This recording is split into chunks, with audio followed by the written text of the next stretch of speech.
이번 시간에는 마태복음 19장에 나오는 부자 청년에 대해서 한번 간단히 정리를 해보겠습니다. 마태복음 19장에서 우리가 여러가지 주제들이 나오는데요. 이거는 제가 여기서 자세히 말하지는 않으려고 해요. 제가 마태복음 강해를 옛날에 했는데 그 마태복음 강해 19장 내용을 한번 혹시 더 관심 있으시면 이 부분에서 제가 더 자세히 말씀을 다 드렸어요. 그래서 지금은 나머지 모든 얘기들과 그 원리들을 다 하지는 않고 그냥 이 부자 청년과의 대화 이 부분만 가지고 한번 말씀을 드려보겠습니다. 그래서 이제 어떤 사람이 와서 이 청년이 와서 내가 어떤 선한 일을 해야 영생을 얻겠습니까? 라고 물어봐요.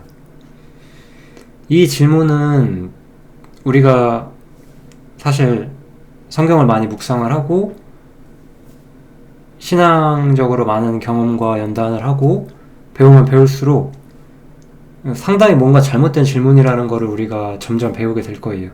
어설프게 봐서는 이 질문이 무슨 문제가 있는지 알기가 어려운데 이게 사실 좀 문제가 있는 질문이죠. 이것은 이 질문의 문제점이 무엇인지도 같이 정리를 해 볼게요. 일단은 주님께서는 어찌하여 선한 일을 내게 묻느냐, 선한 분은 오직 한 분이시니 이 한 분은 곧 하나님이시라고 누가복음에서 말하죠. 누가복음 18장에도 똑같이 이 청년으로 추정되는 사람과의 대화가 나와요. 거기서는 그냥 관원이라고 나오고 여기서는 이제 청년이라고 나오는데요. 아무튼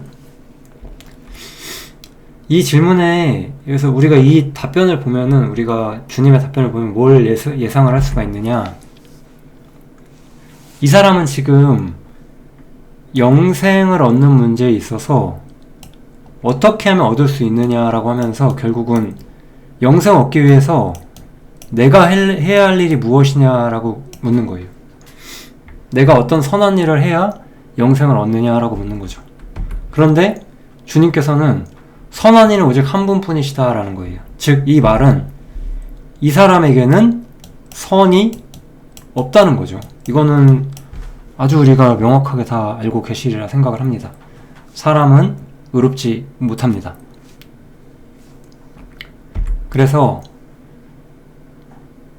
너가 선한 일을 어떻게 하는지를 묻는 것은 사실 근본적으로 잘못되어 있다라고 주님께서는 답변을 해주시는 거죠. 그러면서도 친절하게 또 이 사람이 원하는 것에 대한 답도 주세요. 네가 생명에 들어가려면 원칙적인 답을 주시는 거죠. 계명을 지키면 된다, 이렇게 말씀을 해주세요. 우리가 율법을 지켜서 하나님께 의롭게 될 수가 없어요. 우리가 로마서 같은 성경들을 보면 불가능하죠. 원칙적으로는 가능하지만 실제로 인간이 타락했기 때문에 이게 불가능하잖아요. 근데 아무튼 원칙적으로는 가능할 수가 있어요. 그래서 아무튼지 간에 네가 생명에 들어가려면 계명들을 지켜라 라고 주님께서는 말씀을 해주시는 거죠. 그러니까 이제 어떤 계명입니까? 또 물어봐요. 예수께서는 이제 또 답변을 하시죠. 살인치 마라, 간음하지 마라, 도적질하지 마라, 거짓 증거하지 마라, 네 부모를 공경하라, 이웃을 몸과 같이 사랑하라. 이런 모든 말씀들, 계명들이다, 이렇게 말을 해요. 그러니까 이거는 사실 도덕률에 가깝죠. 인간은 마땅히 일해야 한다. 하나님께서 사람은 마땅히 일해야 한다라고 피조물에게 주신 그 선한 계명들이에요. 율법은 의롭고 선하다고 분명히 나와 있었죠. 이런 건 다 옳고 사람들이 지킬 만한 것들이 맞잖아요. 그런데 여기서 다시 한번 청년은 자신의 문제점을 드러내요. 이 모든 것을 제가 지켰습니다. 그런데 아직도 무엇이 부족합니까? 라고 주님께 물어봐요. 이 사람이 가진 이 근본적인 문제는 결국 하나님이 없다는 거였어요. 마음속에 하나님이 없다는 거. 하나님이 마음속에 없다라는 것은 단지 하나님을 인정하지 않거나 하나님을 부인하거나 뭐 그런 차원의 것은 아니에요. 이 사람은 유대인이었고 하나님이 계시고 하나님의 뜻에 따라 영생에 들어가야 한다고도 생각은 하는 사람이었어요. 그러나 그게 전부였어요.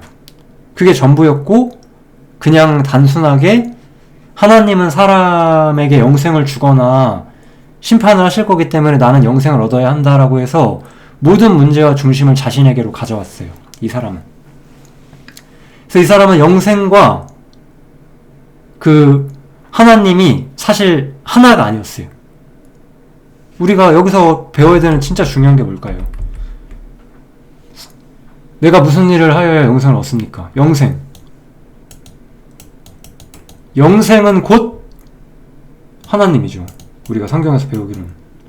영생과 하나님은 끊을 수 없는 불가분의 관계에 있어요. 근데 이 사람은 영생과 하나님이 끊어져 있어요. 영생과 하나님이 끊어져 있고, 내가 노력을 하면, 쉽게 말하면 내가 선한 일을 도모하면 하나님께서 나에게 영생을 주실 거다라고 생각을 하는 거예요. 영생은 곧 하나님인데 우리가 이런 측면들이 굉장히 중요해요. 우리가 주님을 믿는다고 하는 여러 사람들과 대화를 하다 보면 참 기가 막힌 사람들이 있어요. 여러 가지 사람들이 있는데 하나님의 세계 속에 사는 게 싫어요. 근데 천국은 가고 싶어 해요. 하나님의 세계 속에 산다는 거는 하나님 믿으면 너무 인생에 재미가 없어. 내가 이 세상 내 맘대로 못 살아. 하나님께 순종하면서 뭐 그렇게 살아야 돼. 그거는 별로야. 그래서 나는 죽어서 천국만 가고 싶어. 이런 이제 기적의 논리가 나오는 거죠. 이런 논리가 나올 수가 없는 거예요. 왜냐하면 영생은 곧 하나님이니까. 내가 죽어서 영생은 얻을 수 있는데 지금은 하나님과 상관없는 인생을 살길 원한다.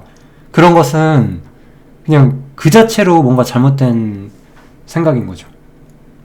그러니까 어떤 사람이 진실로 세상을 좋아하고 진실로 세상 가운데 있으면서 세상의 모든 것들을 누리면서 난 그래도 주님을 믿어 죽으면 천국엔 가 라고 말한다면 저는 그 사람이 영생을 얻었다고 생각하지 않을 거예요.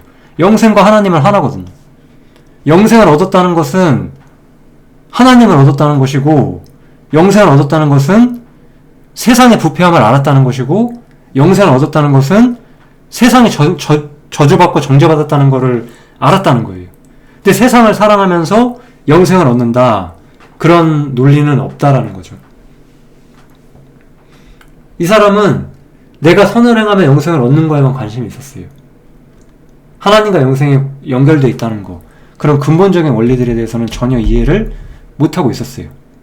그러다 보니까 이 사람은 영생을 얻고자 하는 마음이 있었고 선행과 종교에 대해서 열심히 있었어요. 이런 사람이 있어요, 지금도. 근데 그게 전부였어요. 하나님 자체는 관심이 없었다는 거예요. 하나님이 진짜 원하는 것이 무엇인지는 도달할 수 없었고, 왜 도달하지 못했을까요? 자신이 어떤 존재인지 모르기 때문에 하나님 원하시는 것이 무엇인지에도 우리는 도달할 수가 없다는 거죠. 그러면 이제 우리가 이제 생각해야 되는 것은, 다시 한번 질문을 보면 무엇이 부족하냐고 물어봤잖아요. 그러니까 이제 주님께서는 이렇게 말씀하시죠. 네가 만약에 진실로 온전하길 원한다면은 네 소유를 팔아서 가난한 자들 줘라. 그러면 하늘에 보호가 있을 것이다. 이렇게 이야기를 하세요. 여기서 주님께서는 아주 중요한 얘기를 해주시죠. 소유를 팔아 가난한 자들 주어라. 그러면 하늘에서 보호가 있을 것이다. 이렇게 말씀을 해주세요. 그리고 와서 나를 쫓아라. 그랬더니 그 청년은 재물이 많음으로 이 말씀을 듣고 근심해서 갔어요.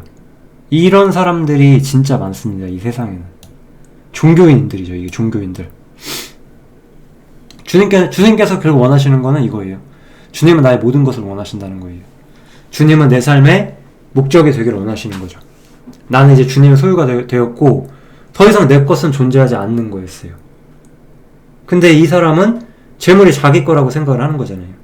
그러니까 재물을 내어놓으라고 했을 때 내어놓을 수가 없었던 거예요.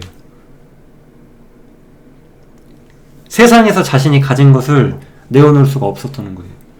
세상에서 내가 가진 것이라는 생각은 내가 주님의 것이라는 것을 인정하지 않는 거예요. 우리가 신앙적으로 견고해지려면 아주 단순한 원리가 있어요. 범사의 그를 인정하면 돼요. 내가 무언가를 얻거나 내가 무언가를 잃을 때 그 모든 것이 주님의 섭리 안에 있고 주님이 주시거나 주님이 다시 가져가신다는 걸 우리가 그냥 편안하게 인정한다면 우리는 모든 것을 편하게 볼 수 있거든요. 근데 우리가 그렇게 하기가 어렵다는 거죠. 하지만 우리가 복음을 통해서 배워야 되는 거는 주님은 나의 모든 것을 원하시고 그러므로 내 삶의 목표가 주님이 되어야만 한다라는 거예요. 이제 더 이상 나는 내 것이 아니에요. 나는 주님의 소유가 되었어요. 그러니까 내게 속한 모든 것들도 사실은 주님에게 속한 것들이 되는 거죠. 이 부자 청년은 이런 것들을 감당할 수가 없었어요. 이 청년은 이 땅에서 자신이 가진 것들을 누리면서 영생도 얻고 싶어 했던 거예요. 근데 주님은 영생을 얻는다는 것은 하늘에서 복을 얻는 것이다 라고 말하는 거예요. 땅에서 복을 얻는 것은 아니다 라고 주님은 말씀을 하시는 거죠. 그래서 주님께서 이 모든 것들을 보시고 나서 우리한테 이렇게 말씀을 해주시죠. 부자는 천국에 들어가기가 어렵다 이렇게 말씀을 해주세요. 이것은 뭐 모든 부자가 구원을 받지 못한다는 뜻이 전혀 아니죠. 우리가 근데 여기서 일반적으로 배울 수 있는 원칙이 있어요. 부자라는 것은 사람들이 생각하기에는 일반적으로 거의 축복이에요. 축복. 사람이 잘 돼서 부자가 되는 거잖아요. 근데 주님께서는 이것을 전면으로 부정하고 계신 거예요. 천국이라는 것은 사람들이 일반적으로 생각하는 축복과는 전혀 다른 원칙이 있다. 전혀 다른 가치관으로 우리가 그것을 봐야 한다. 주님께서는 그렇게 말씀을 하는 거죠. 세상에서 잘 되는 것, 그것이 우리가 축복이지만 천국에서는 그렇지 않다. 그렇게 이야기를 하는 거잖아요. 그래서 천국에서 복을 얻는 것은 하늘에서 보화가 쌓이기 위해서는 세상에서는 네 수를 팔아서 가난한 자들을 줘야 한다. 이런 원칙을 이야기를 하는 거예요. 부자는 천국에 들어가기 어렵다. 천국은 사람들의 생각과는 다른 축복의 원칙과 그런 원리를 가지고 있어요. 그런데 일반적으로 우리가 부자 청년과 같은 마음을 가진 종교인들이 많이 있어요. 영생에 대한 마음도 있고 선행도 하고 종교도 열심히 할 수 있어요. 그런데 주님과 같은 가치관과 같은 시선으로 세상과 하늘을 보지를 못하는 거예요. 그러니까 뭔가 이런 거 있잖아요. 진짜 참 제가 이런 말을 많이 들었는데 올해도 어디선가 들었어요. 이런 거죠. 내가 헌금을 많이 했더니 하나님께서 더 많이 채워주셨다. 그게 말이 된다고 생각하십니까? 그런 얘기는 성경에 없어요. 그런 얘기가 성경에 있다라고 생각하는 거는 전부 다 구약의 원리를 가져와서 그래요. 구약의 원리는 그렇게 사용하는 것이 아니에요. 이거는 번외적인 이야기인데 여기까지만 하고 정리를 할게요. 우리가 예를 들면 저희 딱 한 구절만 보여드릴게요. 잠언에 보면 겸손과 여호와를 경외함의 보응은 재물과 영광과 생명이다 이런 말이 있죠. 그러니까 우리가 이런 원리에 따라서 뭐 말라기 3장 같은 거 이야기하면서 뭐 헌금에 대한 이야기도 많이 하고 여러 가지 이야기를 해요. 중요한 것은 이거예요. 우리는 유대인이 아니라는 거예요. 여러분들 저 이스라엘 사람 아니잖아요. 우린 유대인도 아니고 율법으로 하나님과 언약관계에 있지도 않아요. 구약 성경에 있는 모든 이야기들은 율법으로 하나님과 언약관계에 있었던 사람들에게 있는 일시적인 이야기였어요. 우리는 그들과 동일한 원리로 여호와를 경외함의 보험으로써 재물과 영광과 생명을 얻지 않고 하다못해 이 원칙조차 주님은 스스로 이 원칙을 확장하셨고 단순히 이렇게 구약 성경을 보는 게 아니다라고 이야기를 하는 거죠. 구약에서 만약에 이렇게 말했다면은 주님께서 재물을 팔면은 하늘에 복을 쌓는다라는 말은 이 말씀과 모순되잖아요. 그러니까 주님은 구약 성경과 모순된 말씀을 하는 것이 아니라 구약 성경을 완성시키는 말씀을 하는 거고 결국 이 재물과 영광과 생명은 이 땅이 아니라 하늘에 대한 것이다 라고 우리가 이해를 할 수가 있는 거죠. 이 땅에서 이것이 적용될 수 있는 사람은 오직 유대인뿐, 율법으로 하나님과 언약관계에 있는 사람들만 그래요. 우리는 십자가를 믿고 예수를 믿는 사람들이잖아요. 율법을 따랐던 유대인들은 예수를 십자가에 못 박았어요. 우리가 잠언의 원리를 따른다면, 우리가 구약성경의 원칙, 이런 원칙들, 재물을 얻는 것에 대한 구약성경에 있는 이 일시적인 복의 원칙을 따른다면은 우리도 예수를 십자가에 못 박는 바리새인들, 그들과 한패가 돼버릴 거예요. 그러니까 이런 것들은 지금 우리에게는 적용될 수가 없습니다. 부자는 천국에 들어가기가 어려워요. 어떻게 주님께서 직접 하신 이 말씀보다 잠언에 있는 이 말씀, 재물과 영광과 생명이 더 클 수가 있어요? 주님이 하신 말씀은 더 무거운 거예요. 성경 속에서. 주님이 하신 말씀을 토대로 우리가 다른 성경들을, 그 의도를 온전히 봐야 되는 거예요. 내가 원하는 말씀, 내가 좋아하는 말씀을 더 크게 생각해서는 안 된다는 거죠.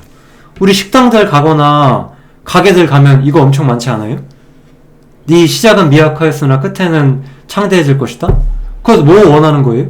사업 잘 돼서 번창하게 원하는 거잖아요. 과연 욥기에 나온 그 말씀이 그 뜻일까요? 절대 그 뜻이 아니라는 거죠. 그런 원리들을 언제나 우리가 기억을 했으면 좋겠습니다. 여기서 마치겠습니다. 감사합니다.